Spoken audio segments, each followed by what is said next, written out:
at the cost of not only transportation to deputies, but a staying cost of $112 a day.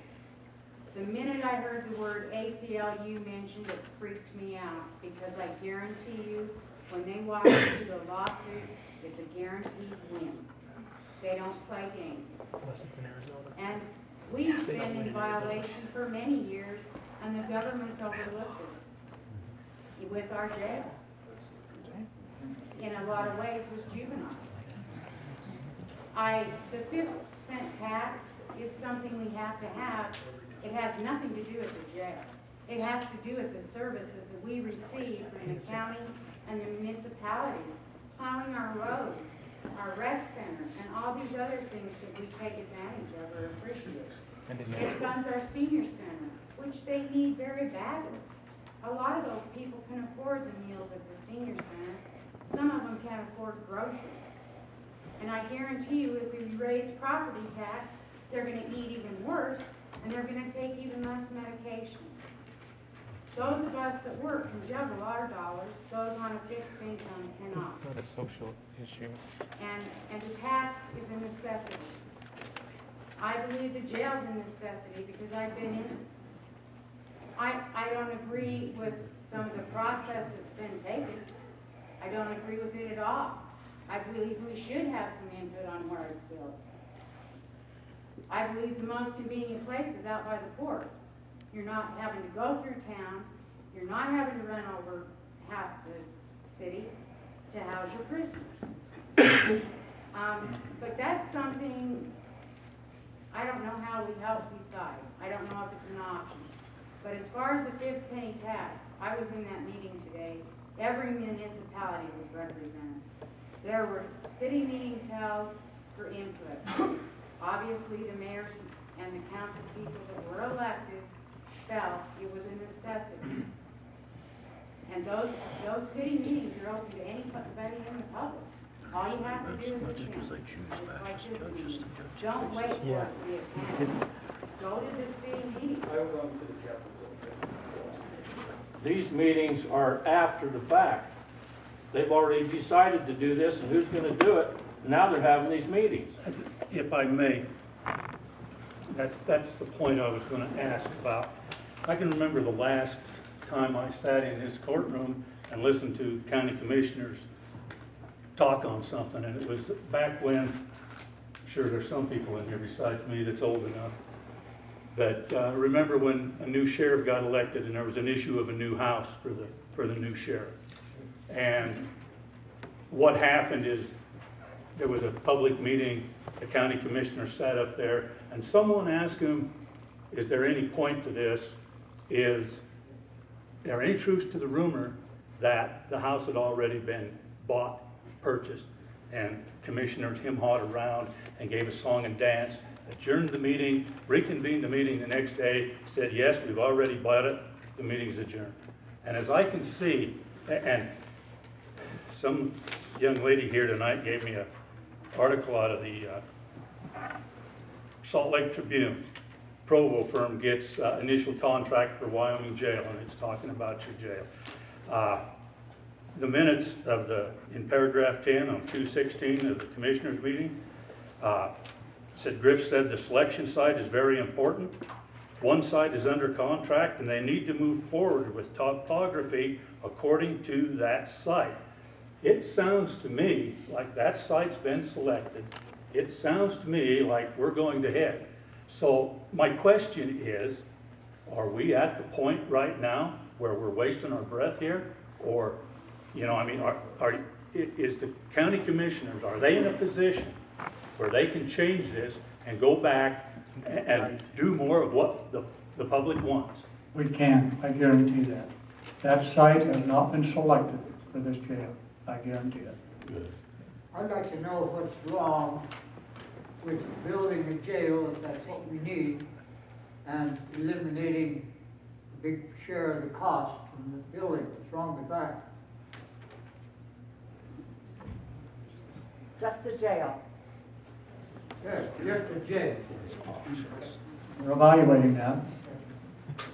I'd like like to ask Kent the question of what he meant by there's no site under contract in the April 1st article in Kemmerer. Is that when the February 16th meeting stated that there was? I said that the county did not have one under contract. So, But Griff right, does. the county does not have a determination of where the site will be other than significant input.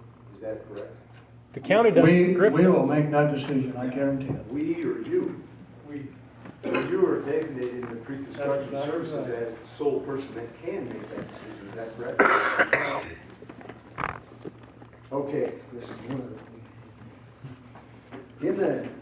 So right now, we've spent so far on this, $134,000 in some odd sense. That's all we're into this project so far, as county dollars are concerned. Is that correct? So it's, in my opinion, we've discussed a lot of different topics tonight, but in my opinion, it's better to lose that $134,000 and go back and do it the correct way, to where the Lincoln County taxpayers have a say of how things are going to be done, and the way our tax money is going to be spent, instead of leaving it up to a developer to make all the critical decisions on construction contract. And you can tell us that you backed off the site, or you can tell us you might have significant input. But this contract reads, and I can read a contract, it says if the developer chooses a site and they want it there, that's where it's going to be. And the county has the option to lease and own it. And if they put it there and we don't like it, we won't lease it. Okay. After you move out of this jail here, you're going to just say, okay, we're not going to put it. Don't. That's not a possibility in my opinion. That's why the bondsman said it's very unlikely that the county is going to do that, because that's why they're going to sell the bonds. Because once you move a facility or make that decision to do and vacate that building over there and have that property up there, it's not any longer an option that you're going to say, oh, we decided we don't want to buy it or build it on our Lincoln County Treasurer's property.